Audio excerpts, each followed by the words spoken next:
The African National Congress's Integrity Commission says it will process all outstanding reports. The commission is appointed to deal with reports relating to corruption, maladministration and any conduct that brings the ANC into disrepute. New members of the commission have just been introduced after the term of office of the previous members ended in December last year. Talking tough about how the commission will function is its new chair, the Reverend Frank Chikane. Reverend Chikane, good evening to you and welcome to our program.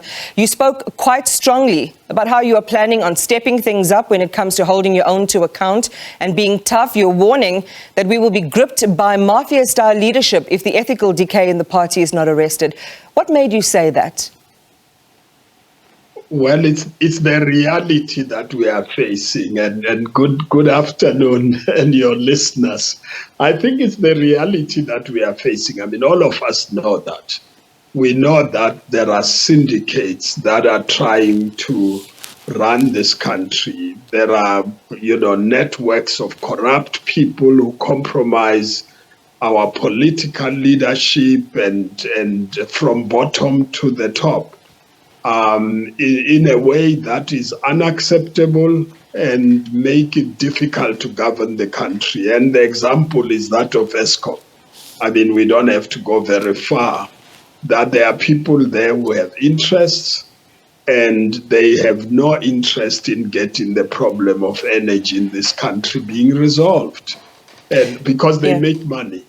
And what we need is to crack this. I mean, I made an example about KwaZulu-Natal, for instance. I mean, you've got an ordinary local government election and about 20 candidates get killed in 2016, and people have forgotten this. Why would they kill them?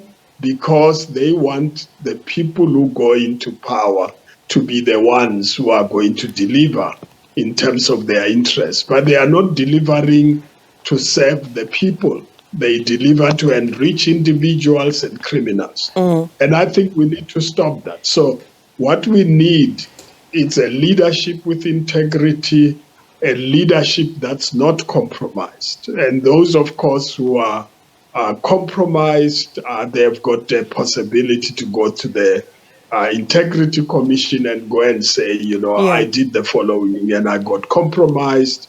How do we deal with that? We can deal with those issues. All right. But we can't have people who are so compromised that we can't even fix the country.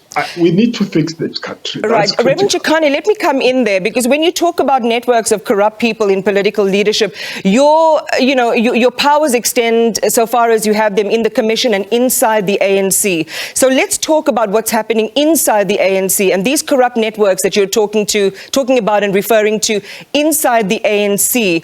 I know that, members of the ANC, political leaders have been reticent about naming names and being really specific. But when it comes to those networks, how riven do you think the ANC as a party and its leadership is by syndicate networks who are after power and money?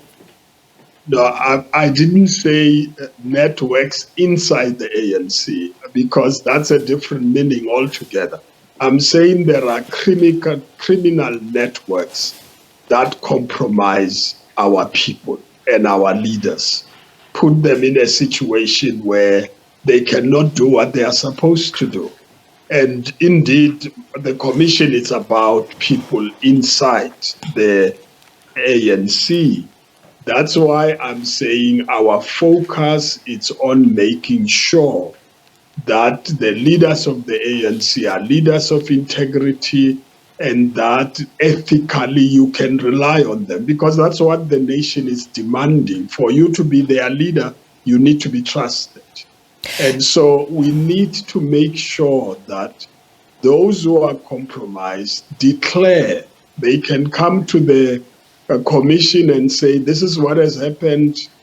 How do we deal with this matter? Right. And then we'll deal with the issue. But we don't have only that responsibility. Our responsibility, I've read the terms of reference, requires us to interact with the leadership, which we have done, the officials.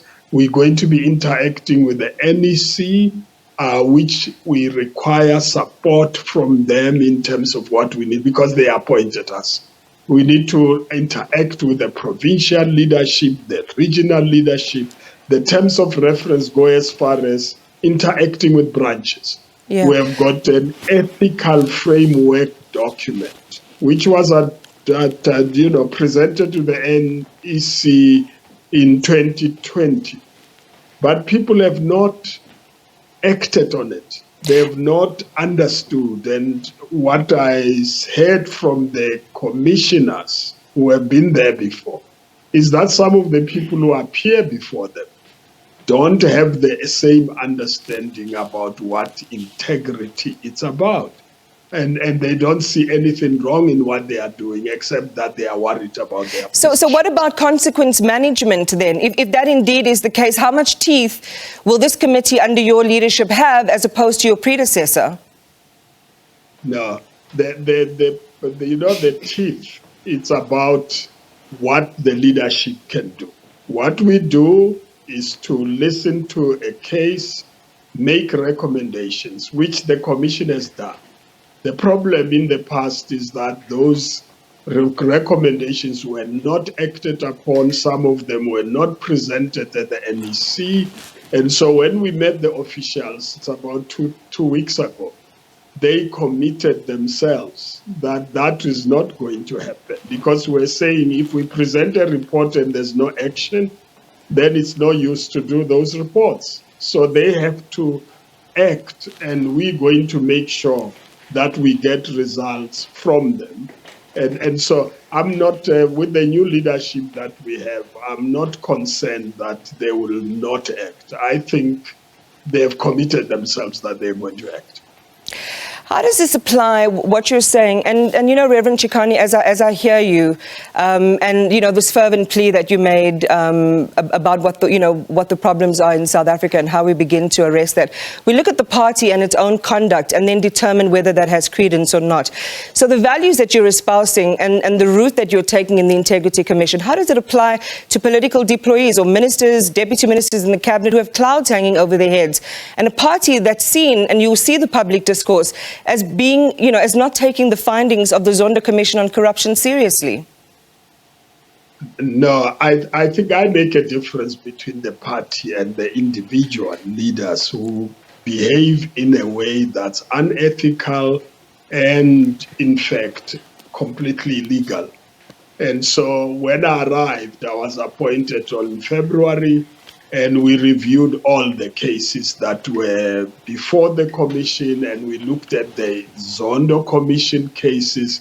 There were about 97 cases referred to the commission last year after the report. And they were given 2-3 months to report to the commission and explain themselves. Only 5 came. The rest didn't. So we wrote to the leadership and said, well, they didn't come in terms of your own instructions. And you had said if they don't come to the commission, they go to the disciplinary committee. So all those cases have been referred to the disciplinary committee. So there is action. I arrived, I had to assess the situation, and we've got a new leadership, and they acted immediately. They took our recommendation to the NEC, and the NEC acted on those matters.